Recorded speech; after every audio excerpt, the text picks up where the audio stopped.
A case with the most insane twist you've ever heard. People consider the scenario, sometimes years later, after a story twist.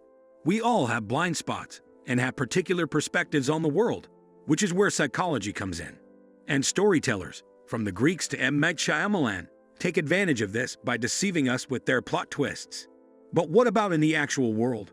This real-life story will leave your mind spinning. Number 4. The pianist Jennifer Pan. Vietnamese couple Bicca, pronounced Bic, and Huy Han Pan were the embodiment of a prosperous family in real life. They both worked in the auto parts manufacturing industry and had 2 children, Jennifer and Felix. Their kids excelled academically, and they owned a magnificent home and fancy cars. On November 8, 2010, David Milvaganam and Lenford Crawford robbed the family at gunpoint, with Felix being the exception as he wasn't home at the time. The father took 1 shot to the face and 1 to the shoulder. Bitch was declared dead at the scene after taking 3 gunshot wounds to the head. But after 3 days in a coma, Han amazingly came out of it with a shattered neck bone, gunshot shards in his face, and a damaged bone covering his eye. Although she had been restrained to a banister and had contacted the police, the daughter was unharmed. While her father was in the hospital, Jennifer was questioned by the police regarding the incident. She related how she heard her mother sobbing after the robbers had asked her parents for money. Subsequently, he revealed to the police an intriguing piece of information. Before the theft, Jennifer had been corresponding with one of the criminals like a friend. In actuality, Jennifer had paid her pals $2,500 to kill her parents with the assistance of her boyfriend. She felt burdened by the strain her parents placed on her because they were protective of her. Jennifer's grades had declined from all A's to mostly B's with 1 F, but she kept printing her high school report cards to deliver to her parents each year until she graduated. She merely pretended to be accepted and went to school every day when in reality she was in the library, her lover Daniel Wong's house, or her job. Daniel had constantly assisted her in maintaining the lies.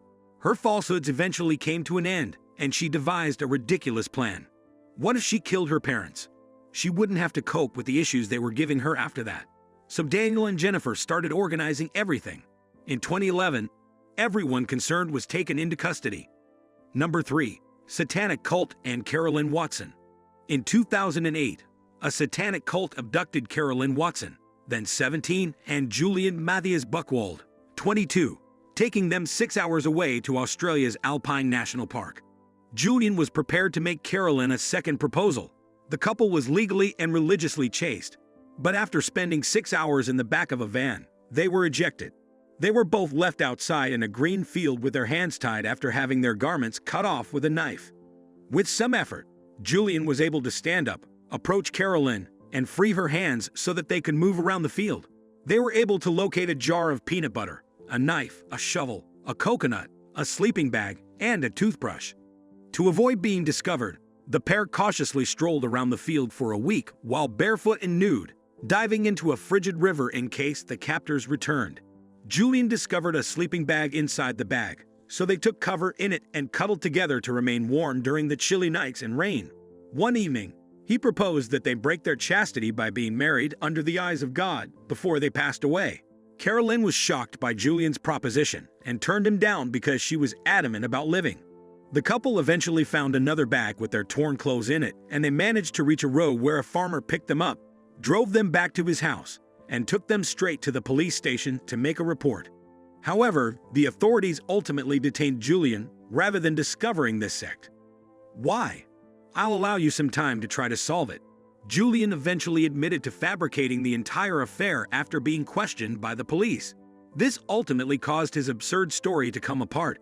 Julian was irritated when his girlfriend stated she had preferred to wait until she graduated from high school before getting married and having sex. So he tried to force her into doing both. He made the obvious decision to abduct her rather than discuss it with her. In 2009, Julian faced trial and was convicted of abducting and torturing the victim for 6 days. As a result, he was sentenced to nearly 8 years in prison.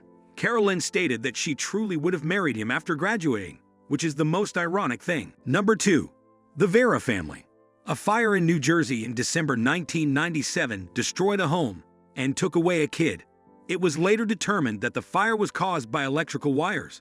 The mother, Luz Cuevas, had hurried through the house, trying to save her 3 children. but she was only able to save Delamar Vera, her infant daughter. The family was saddened to learn that Delamar had perished in the flames, as reported by the firefighting squad. But Luz was the most heartbroken of all. She called out in Spanish to the firefighters that her daughter was still alive, but had been stolen from her. For many years, Luz would confide in anybody who would listen that she had lost custody of her daughter that evening. Everyone who knew the truth would give the mother sympathetic looks and try to help her through it, but she would not listen. Luz noticed a girl named Aaliyah at a birthday party in 2003. She looked a lot like her daughter would have at that age. Surprisingly, the test on the DNA sample she provided turned up a positive match. 6 years prior, as a newborn, the daughter had been abducted by Carolynne Correa, who covered it up by setting the house on fire.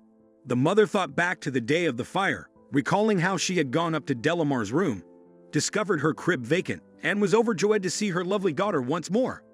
While the mother spoke Spanish as her first language, the daughter did not speak any Spanish at all, which caused some issues for Delamar, who chose to go by Alaya when she returned home. Shortly after the finding, Carolynne was taken into custody on charges of kidnapping and arson. Number 1. Agneta Westland.